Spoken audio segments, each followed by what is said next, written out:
In absence of a well-educated and organized local level government system, panchayats and samitis have remained mainly political institutions and not effective instruments of governance.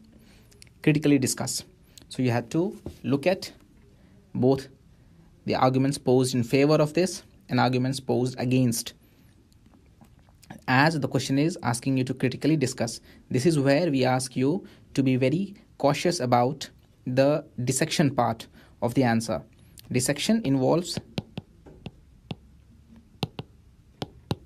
dissection involves the key word that is being asked in the question, whether it is critically discuss or comment or discuss or elaborate or other forms of question makings. So please remember that you have to frame your answer on 5 basic layouts, like dissection, then localization, then you add up scenario, then you add value, and you finally conclude. Okay, so your answer should be framed on these grounds. Just to give you a sample answer with this, we'll be proceeding. Here, as you can see, we have used the localization where we started with panchayats and samitis, their importance as third tier of governance, and then we mentioned that they represent the grassroots level participatory democracy. At the same time, they have to let them function efficiently. There is a need for enlightened leadership.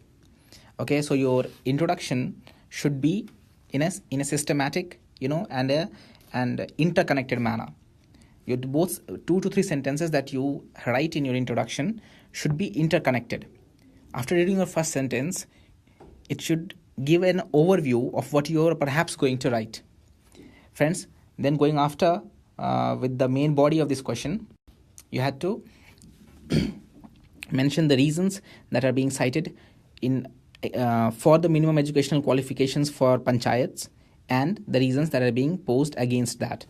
So here, as you can see, for minimum educational qualifications, it is being said that people, if a minimum educational qualification is made mandatory, then it will enable them by having more scientific knowledge, and with this scientific knowledge, they will be more equipped to take up e-governance things, to understand information and communication technologies, to understand new forms of evolving governance.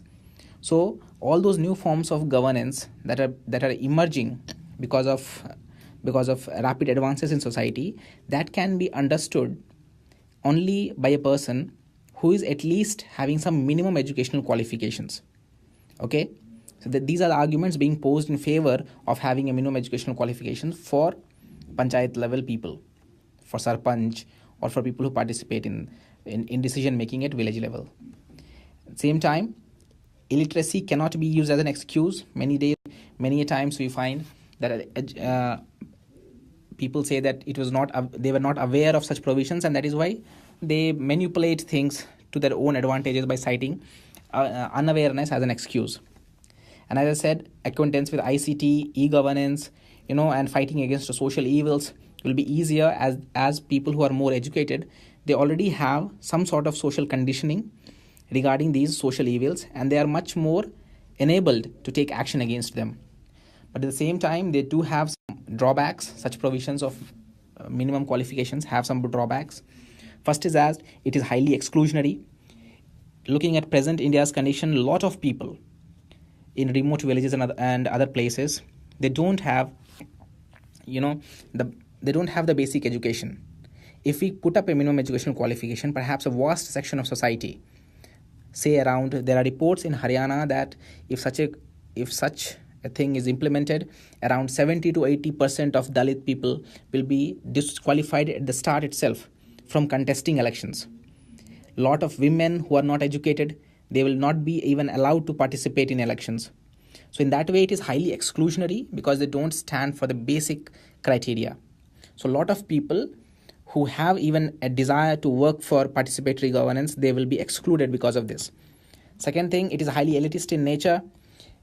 In Indian villages, hardly few people, they pursue studies. and people who have money, power, and other sort of social influence, caste wise, if they are powerful, only these people and other things, they have a sort of hegemony where only these people have studied and they have completed their higher studies. So if we go for this minimum educational qualification, we will be leaving away a vast major section of society which is not elitist, okay, which has not got the benefits of education, or schooling was not available in their villages. Because of that thing, they remain secluded. Because of these issues, this minimum educational qualification criteria is being opposed. And third thing, there is no such precedent. As you know, even for MP, MLA, governors and other things, this criteria has not been followed. In their cases, there a different set of arguments have been posed away. So since these are constitutional positions, and if this can be held by people who don't have minimum educational criteria, then why is it necessary to implement on local governance? So these are the arguments that are being posed against the minimum educational qualifications. So friends, that's all you had to answer in critically discuss. You can cite examples and add value to your answer by giving examples of any example of Rajasthan or Haryana where they have implemented these minimum educational qualifications criteria, and or you can add value to your question by citing any one particular person who, despite being uneducated, has added value to his own villages or achieved something significant. So you can say such examples and then proceed towards conclusion. In conclusion, you have to have a very balanced view. Don't be very radical, and end everything on an optimistic note. This is my thing I always say in my videos, that you have to be very optimistic, or if you criticize, you have to constructively criticize things. Don't be very, very blunt, and adamant towards any particular view or opinion that you take in. So here, as you can see, that we have also said that it is not only the lack of education, but also the inability of states to adequately empower. So states have also failed to empower people.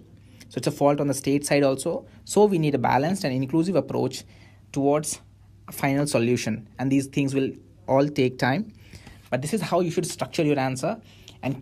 And these are all just sample answers. Your answers could have been better than us, could have been varied than us. Okay.